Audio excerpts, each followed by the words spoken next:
Ma femme m'a servi les papiers de divorce lors de ma fête de départ à la retraite, tandis que mes enfants applaudissaient enfin. C'est ce jour-là que j'ai découvert le vrai visage de la trahison. Je m'appelle Charles Moreau. Pendant 35 ans, j'ai grimpé sur des poteaux électriques pour qu'ils aient la lumière. 35 ans d'heures supplémentaires pour financer leurs rêves. Et ce soir, devant tous ceux qui respectaient mon travail, ma propre famille célébrait ma destruction. Catherine pensait prendre la moitié de rien. Lucas, 26 ans, croyait voir un raté obtenir ce qu'il méritait. Emma, 23 ans, voyait enfin la chance d'échapper à l'embarras d'avoir un père ouvrier. Mais ils ignoraient quelque chose. Pendant qu'ils planifiaient ma ruine, je bâtissais un empire. J'ai souri, signé ces papiers, puis ouvert ma mallette remplie de titres de propriété. Pendant 35 ans, j'ai travaillé pour EDF Lyon. Pluie, neige, tempête de verglas. Mais quelque part en chemin, ma famille a décidé que cela faisait de moi une déception. Catherine me présentait comme « Mon mari, il travaille pour la ville. Jamais électricien de ligne. » Les enfants ont suivi. Lucas, en médecine, répondait vaguement « Papa est dans les services publics. » Emma, diplômée MBA, changeait de sujet. Je l'ai entendu dire dans un café. Oh, il est entre deux choses en ce moment. J'avais travaillé au même poste pendant 35 ans. Quand Lucas a demandé 3 000 € pour ses frais d'inscription en médecine, il a dit « Papa, je sais que tu n'as probablement pas ce genre d'argent. » J'avais signé le chèque sans hésiter. Il n'avait jamais demandé comment. Emma avait besoin d'un co-emprunteur après avoir essayé 3 autres personnes avant moi. Tu es littéralement ma seule option. Ma seule valeur était d'être le dernier recours. Catherine riait de mes besoins simples au dîner. Charles n'est pas compliqué. Donnez-lui ses outils et sa télé, il est content. Elle se plaignait à sa sœur. Il aurait pu devenir entrepreneur électricien, gagner vraiment de l'argent. Ce qu'elle ignorait, c'est que j'utilisais ce salaire très soigneusement. Pendant qu'elle dépensait chez Carrefour et dans des restaurants chers, j'apprenais tout sur l'immobilier. Chaque heure supplémentaire, chaque appel d'urgence avait un but. Ma première propriété, un duplex à Villeurbanne en 2008, quand le marché s'est effondré. 15 000 € d'acompte, réparé moi-même. En 6 mois, 1 200 € par mois de loyer. Mais je n'en ai jamais parlé. Alors j'ai continué à acheter. Propriété 2 en 2009 à Vénissieux. Triplex à Villeurbanne en 2011. Immeuble à Caluire en 2013. Chacune soigneusement sélectionnée, chacune générant des flux positifs. Chacune complètement invisible pour ma famille. Ils me voyaient rentrer sale et épuisé et supposaient que ça signifiait échec. Ils ne se sont jamais demandé pourquoi je n'étais pas stressé par l'argent. Le manque de respect est devenu routinier. Lucas empruntait 200 € ici, 500 là, comme s'il me faisait une faveur. Emma traitait les dîners de famille comme du bénévolat, scrollant sur son téléphone. Catherine me regardait comme si j'étais un problème à résoudre. J'ai commencé à rester tard sur les chantiers parce que la maison ressemblait à un tribunal où j'étais jugé pour le crime d'être ordinaire. Mais voilà ce qu'il faut savoir sur les gens ordinaires. Nous remarquons les choses, nous écoutons, nous nous souvenons et nous planifions. À l'été 2023, je sentais le mariage se terminer. Catherine avait commencé à s'entraîner à une salle de sport. Nouveaux vêtements, nouvelle coupe de cheveux. Les signes n'étaient pas subtils. Messages, textes cachés, appels pris dehors dans le jardin, courses qui prenaient 3 heures. J'aurais pu la confronter, mais l'information est plus précieuse que la confrontation. Alors j'ai observé, j'ai écouté, j'ai attendu.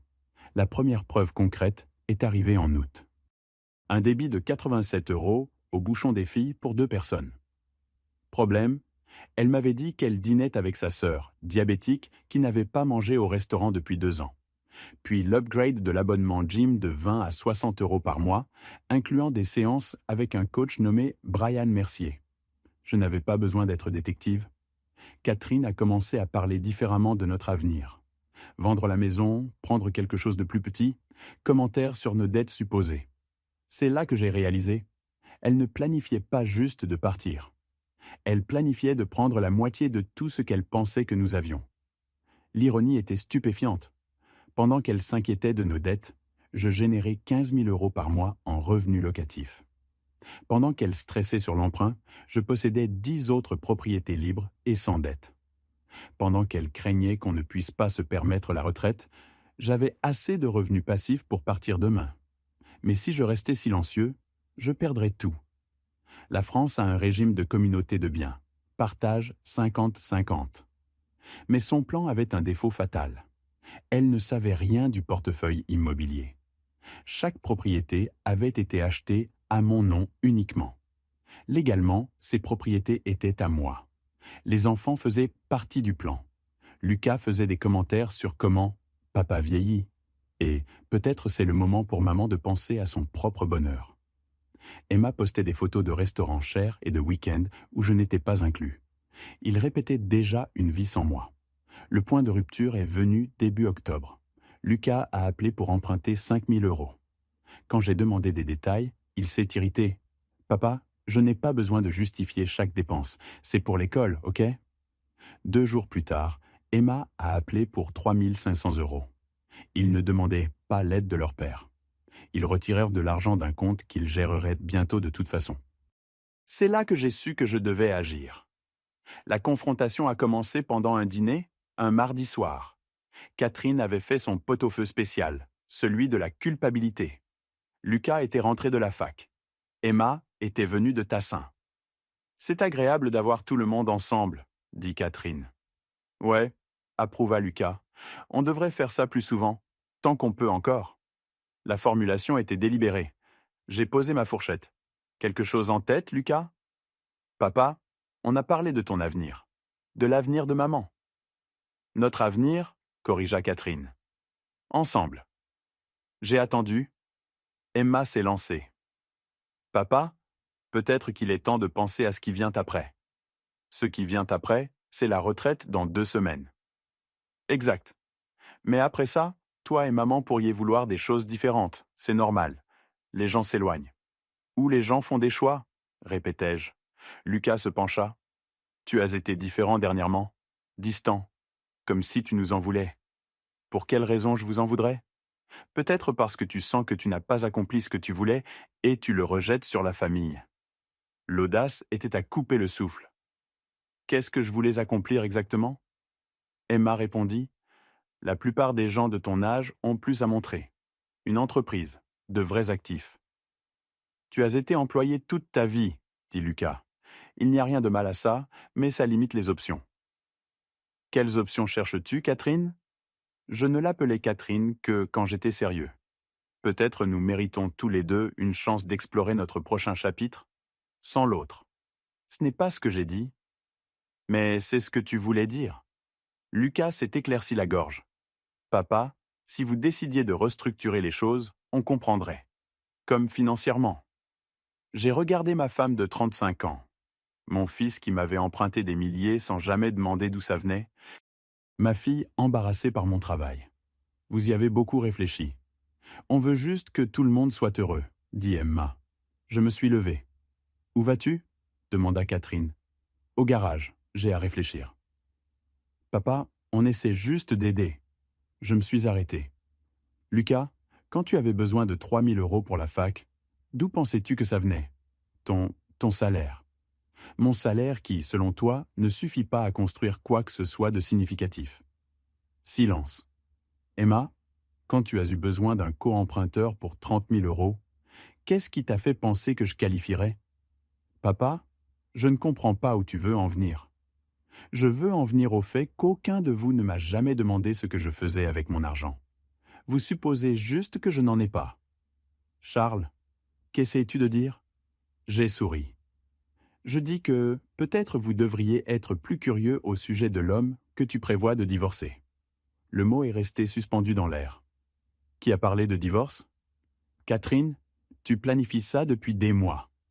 C'est ridicule. Brian Mercier est ridicule aussi ? Le silence qui a suivi m'a tout dit. Mais je n'avais pas fini. Pas du tout. Le lendemain matin, Catherine était partie avant mon réveil. Équipe du matin au magasin, disait son mot. Drôle, elle ne travaillait pas le matin. Ils avaient montré leur carte trop tôt, révélé le plan avant de comprendre contre quoi ils jouaient. Mon téléphone a vibré. Monsieur Moreau, c'est Jenny de Prestige Gestion Immobilière. Problème avec le duplex de Villeurbanne. Locataire signale une fuite. J'ai effacé le message rapidement. Catherine vérifiait parfois mon téléphone. Contrairement à ma famille, mes locataires respectaient ce que je fournissais. 20 minutes plus tard, autre appel. Diane de l'immeuble de Caluire.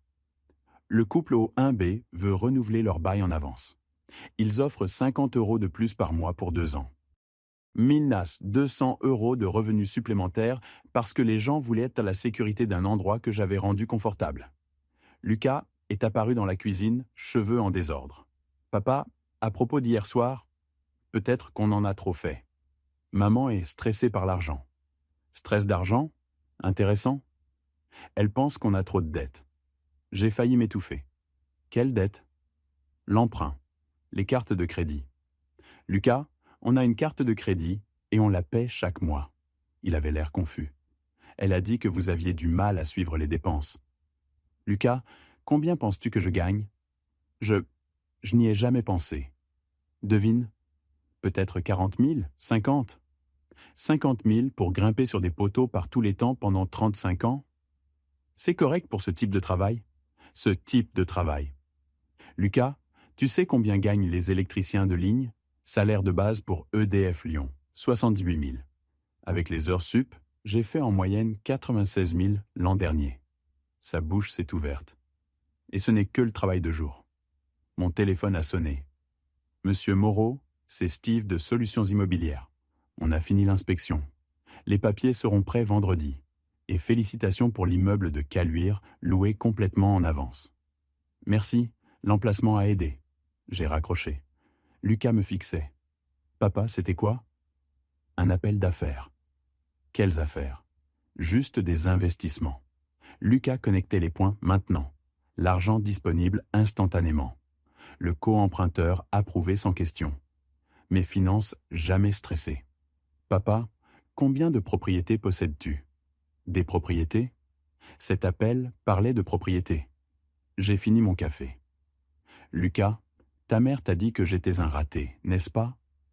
Elle pense que tu aurais pu faire plus de ta vie. Plus de ma vie. Peut-être qu'elle a raison. Peut-être qu'il est temps de commencer à faire plus. Je l'ai laissé dans la cuisine, probablement en train d'appeler sa mère, ce qui était exactement ce que je voulais. 15 octobre 2023, ma fête de départ à la retraite à la salle des fêtes municipale. Catherine avait insisté pour l'organiser. Avec du recul, elle préparait la scène. 120 personnes. Collègues d'EDF, représentants syndicaux, voisins. Même certains locataires sont venus. Monsieur Moreau nous traite comme de la famille, a dit Maria. Quand la chaudière est tombée en panne l'hiver dernier, il a eu quelqu'un en 2 heures le soir de Noël. Mon superviseur, Philippe Mercier, a fait un discours. Charles Moreau est le gars que vous voulez quand la tempête frappe, fiable comme le lever du soleil. Je me sentais apprécié. Pour la première fois depuis des mois, je me souvenais pourquoi j'avais été fier. Lucas et Emma vérifiaient leurs téléphones au fond. Catherine jouait l'épouse fière. « Tu as de la chance d'avoir quelqu'un qui apprécie ce que tu fais », disaient les gens. Si seulement ils savaient. C'est alors que Catherine s'est levée pour son discours. Charles a travaillé si dur. Il mérite d'être célébré. Le mariage n'est pas facile quand votre mari fait un travail dangereux. Il y avait des nuits où je ne savais pas s'il rentrerait. Hochement de tête de compréhension. Mais Charles est toujours rentré.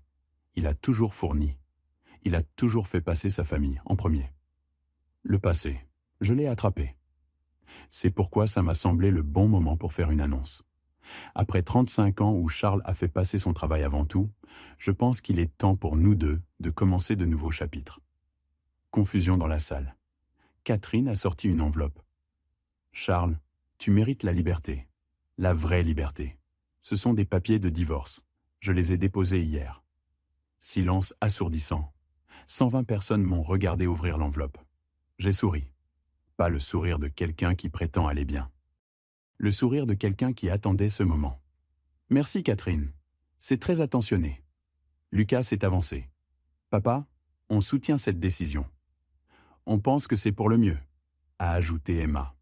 Puis Lucas a dit, honnêtement, Papa, ça pourrait être le meilleur jour de tous les temps. Emma a ri. Enfin, non. La foule était abasourdie. Des gens qui connaissaient notre famille depuis des décennies regardaient mes enfants célébrer le divorce à ma fête de retraite. Les enfants, peut-être que ce n'est ni le moment ni l'endroit, dit Philippe prudemment. Non, c'est parfait, interrompit Catherine. Charles mérite l'honnêteté. Je me suis levé, tenant les papiers. Catherine, c'est définitivement honnête. Très honnête. Ce n'est pas à propos d'échec, c'est à propos d'accepter la réalité. La réalité? Oui, parlons de réalité. J'ai plié les papiers et les ai mis dans ma poche.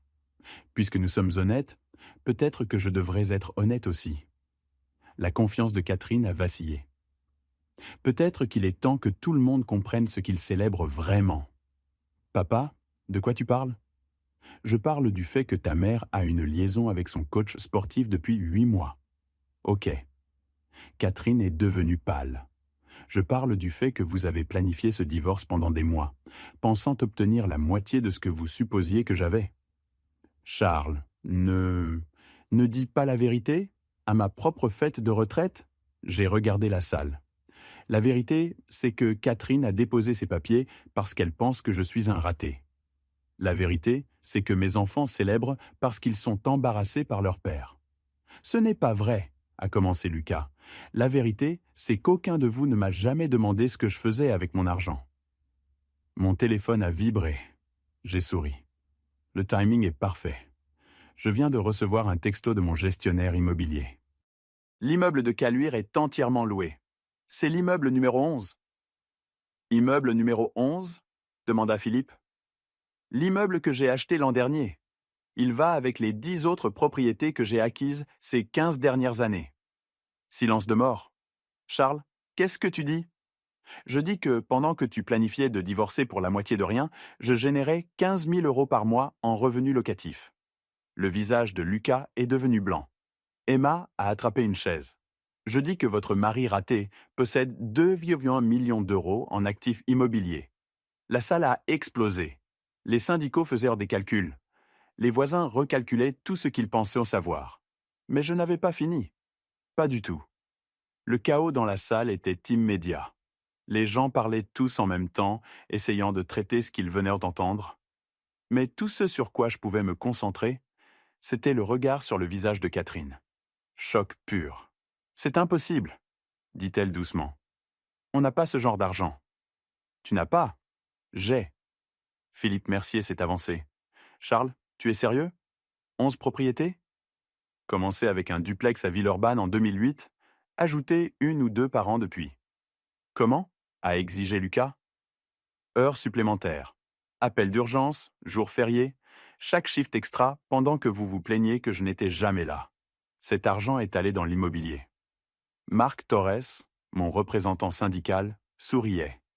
Charles, magnifique salaud, tu as bâti un empire pendant qu'on pensait que tu réparais juste des lignes. Je réparais des lignes. C'était mon travail de jour. Emma a trouvé sa voix. Papa, pourquoi tu ne nous as rien dit? Quand cette conversation aurait-elle eu lieu? Entre toi disant que j'étais entre deux choses et Lucas expliquant que j'étais juste dans les services publics? Les gens sortaient hors leur téléphone.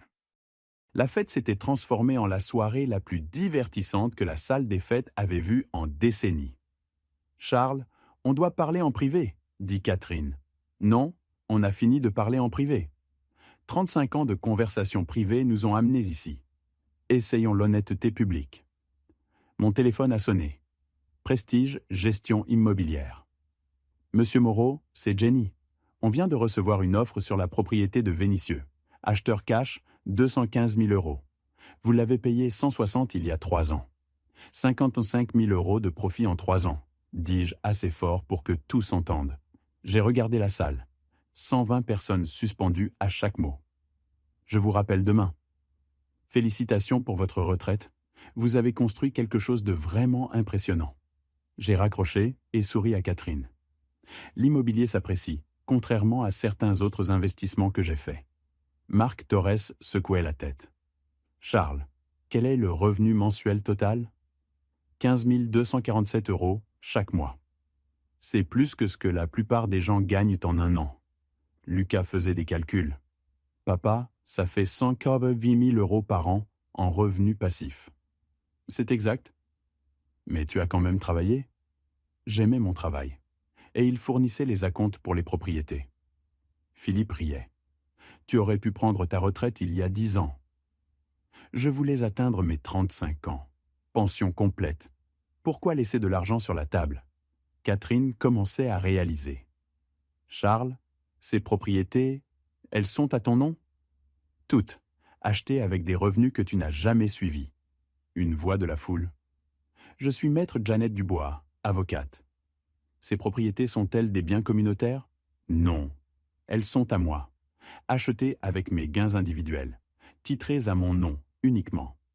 Alors Madame Moreau peut avoir la moitié de la maison et du compte épargne dont elle a connaissance. J'ai montré mon application bancaire. Le compte épargne a 8 400 € dedans. Les gens ont ri. Catherine demandait la moitié de 8 000 € à côté d'un homme valant plus de 2 millions. La maison vaut 280 000. Moins l'emprunt, 40 000 en capital. Elle peut avoir ma moitié aussi. Donc elle obtient 24 000 € au total? Demanda Lucas. 24 000 € plus ce que Brian Mercier a dans son compte épargne. Murmure dans la foule. Emma pleurait. Papa, on ne savait pas. Vous n'avez jamais demandé. Aucun de vous. Lucas s'est avancé. Papa, je suis désolé. On peut arranger ça? Lucas, tu te souviens avoir dit que c'était le meilleur jour de tous les temps? Il hocha la tête, honteux. Tu le pensais vraiment? Non. Et toi, Emma, tu le pensais quand tu as dit « enfin » Elle ne pouvait pas répondre. La vérité, c'est que j'ai passé 35 ans à subvenir aux besoins de gens qui n'ont jamais respecté ce que je fournissais. J'ai tout donné à une famille qui me voyait comme une obligation. J'ai sorti les papiers de divorce. Catherine, tu auras ton divorce. Tu auras la moitié des actifs dont tu avais connaissance. J'ai signé devant tout le monde. Mais les actifs dont tu ne connaissais pas l'existence, ceux que j'ai construits pendant que tu étais embarrassé par mon travail, ceux restent avec moi. Je lui ai rendu les papiers signés. Félicitations pour ta nouvelle liberté. Silence de mort. Maintenant, qui veut du gâteau? Les 3 mois suivants se sont déroulés exactement comme prédit. L'avocat de Catherine, maître Martin Hendris, a exigé une divulgation financière complète. Quand j'ai fourni la documentation de mes 11 propriétés, sa confiance s'est évaporée. Ce portefeuille est substantiel. Ma cliente n'était pas au courant. Votre cliente n'a jamais demandé, répondit mon avocate, maître Patricia Reynaud. En 15 ans de mariage avec un homme qui faisait des heures supplémentaires, elle ne s'est jamais demandé où allait cet argent. Selon la loi française, Catherine pouvait réclamer la moitié des actifs acquis avec des fonds conjugaux. Mais chaque propriété avait été achetée avec mes gains individuels, titrés à mon nom. Ce sont clairement des actifs séparés, expliqua Patricia. Catherine avait l'air d'avoir été frappée par une poutre. Charles, ce n'est pas juste. J'ai soutenu ta carrière. Tu étais embarrassé par ma carrière. Il y a une différence. Le règlement final a été signé en décembre 2023. Catherine a reçu 24 300 € du capital de la maison, 4 200 € du compte épargne et la Peugeot 308. Règlement total, 20 500 €. Elle a emménagé dans un appartement d'une chambre à Écully. Brian Mercier a mis fin à leur relation 2 semaines après. Sortir avec une divorcée sans argent n'était pas aussi attrayant. Les conséquences sociales ont été rapides. Le quartier a compris la vérité. Elle avait quitté un millionnaire pour un coach gagnant 30 000 € par an. Elle parlait toujours du manque d'ambition de Charles, m'a dit Suzanne. Maintenant, on sait qu'il manquait d'ambition. La sœur de Catherine a arrêté de lui parler. Son club de lecture se réunissait sans elle. La réalité financière de Lucas a frappé fort. Les frais de dernière année, 90 000 €. Il comptait sur un soutien qui n'existait plus. Son premier appel est arrivé 3 jours après Noël. « Papa, je ne peux pas me permettre les frais. Les prêts ne couvrent que 60%. Il me manque 30 000 €. C'est malheureux. Papa, je veux emprunter 30 000 €. Emprunter implique que tu prévois de rembourser. Quand? Dans 7 ans? Silence. Je pense à quelque chose que tu as dit à la fête. Tu as dit que divorcer de ta mère pourrait être le meilleur jour de tous les temps. J'étais confus. Lucas, je ne prête pas d'argent aux gens qui pensent que mes désastres sont les meilleurs jours. Ce n'est pas juste. Tu as célébré le divorce de tes parents en public. Tu penses que juste est pertinent? Il a raccroché. Emma a appelé 2 semaines plus tard. Sa demande de prêt rejetée. 65 000 € pour un studio de fitness. Papa, c'est mon rêve. Qu'est-ce qui te fait penser que ton rêve est ma responsabilité? Parce que tu es mon père. Être ton père ne t'a pas empêché d'être embarrassé par mon travail. J'étais jeune, j'étais stupide. Tu avais 23 ans. C'est adulte éduqué. Je te rembourserai. Ce que je veux, c'est une famille qui me respecte. Ce que j'ai, c'est une famille qui veut mon argent. Ce n'est pas à propos de l'argent. Emma, c'est entièrement à propos de l'argent. Il y a 6 mois, tu ne mentionnais pas mon travail. Aujourd'hui, tu m'appelles pour 65 000 €. Qu'est-ce qui a changé? J'ai changé? Non, tes circonstances ont changé. Il y a une différence. Catherine a appelé en février. Les enfants ont des difficultés. Les enfants sont des adultes. Lucas pourrait abandonner l'école. Lucas aurait dû y penser avant. Ne punis pas les enfants pour mes choix. Je ne punis personne, je ne sauve juste personne. Ce sont tes enfants. Ce sont des adultes qui ont été clairs sur leurs sentiments. Je réalise que j'ai fait une erreur. Tu réalises ça quand tu as vu le portefeuille. Tu as déposé après 8 mois de tromperie, tu t'es fait prendre. Et si on essayait d'arranger les choses? Catherine, tu es divorcée. On pourrait se remarier. L'audace était stupéfiante. Tu veux te remarier pour mon argent? Je t'aime. Tu aimes mon argent. Il y a une différence. Les enfants ont besoin d'aide. Les enfants ont besoin de comprendre que les actions ont des conséquences. Ils ont choisi leur camp. En mars, Lucas et Emma travaillaient dans la vente pour payer leurs factures. Lucas a pris un congé. Emma a emménagé avec Catherine pour partager le loyer. La famille qui avait célébré mon échec apprenait le véritable échec. Et j'étais finalement en paix. 6 mois après le divorce, j'étais sur ma terrasse, passant en revue les relevés de revenus locatifs. 15 247 € déposés ce matin-là. Le même montant chaque mois depuis 3 ans. Le téléphone a sonné. Lucas. Papa, je peux passer? Je veux te parler. À propos de quoi? À propos de comprendre. 1 heure plus tard, il frappait à ma porte. Il avait l'air différent. Plus vieux, fatigué, la confiance de l'école de médecine remplacée par quelque chose de plus réaliste. Papa, j'ai trouvé un travail chez Leroy Merlin. 40 heures, 12 € de l'heure. C'est du travail honnête? Ça l'est. Et tu sais ce que j'ai réalisé? Les gens respectent le travail honnête. Mon superviseur me traite mieux que je ne t'ai jamais traité. J'ai hoché la tête. Les gens respectent ce qu'ils comprennent. Papa, je veux regagner ton respect. Pas ton argent, ton respect. Comment? Je ne sais pas encore, mais je vais trouver. 3 semaines plus tard, Emma a appelé. Papa, je travaille dans une salle de sport à Villeurbanne. J'enseigne des cours de fitness. Ce n'est pas ma propre entreprise, mais c'est lié à ce que je veux faire. C'est difficile. L'argent n'est pas génial, mais j'aime le gagner moi-même. Gagner de l'argent se sent différent que l'emprunter. Ça se sent. Papa, j'appelle pour dire merci. Pourquoi? Pour nous enseigner ce qu'on aurait dû apprendre il y a des années. Qu'est-ce que tu as appris? Que le respect n'est pas quelque chose qu'on hérite, c'est quelque chose qu'on gagne. 2 mois plus tard, Lucas a commencé des cours du soir pour devenir électricien. Je veux apprendre un métier, quelque chose de réel, d'utile. Aujourd'hui, il travaille pour EDF Lyon, la même compagnie dont j'ai pris ma retraite. Il gagne 78 000 € par an et adore ça. Emma a ouvert son studio de fitness 6 mois plus tard. Pas avec mon argent, mais avec un prêt basé sur ses propres gains. Elle a du succès parce qu'elle l'a gagné. Catherine, toujours à Écully, toujours dans la vente, se demande toujours ce qui s'est mal passé. Moi, j'ai construit quelque chose de durable. Pas seulement les propriétés, mais les limites. Le respect par l'action, pas par l'hypothèse. Merci d'avoir écouté mon histoire. Si elle t'a touché, Laisse un like, écris en commentaire ce qui t'a le plus parlé et abonne-toi à la chaîne. Beaucoup d'autres histoires arrivent. Ce n'est pas la fin de la mienne, c'est seulement le début de quelque chose de meilleur.